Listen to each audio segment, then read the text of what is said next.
Vorrei dire una cosa, senza dubbio.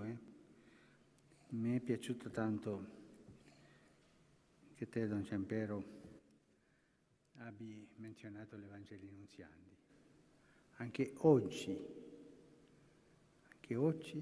è il documento pastorale più importante che non è stato superato del post-concilio.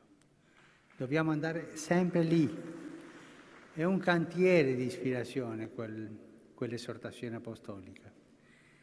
E l'ha fatta il grande Paolo VI a mano, perché dopo quel sinodo non si mettevano d'accordo se fare un'esortazione, se non farla.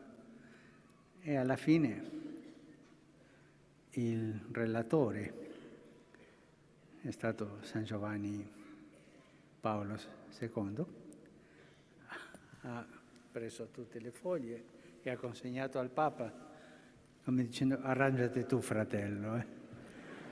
E Paolo VI ha letto tutto quello e con quella pazienza che aveva cominciato a scrivere.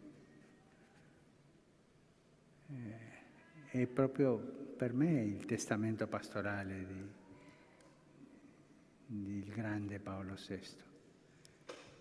E non è stata superata, è un cantiere di cose per la pastorale.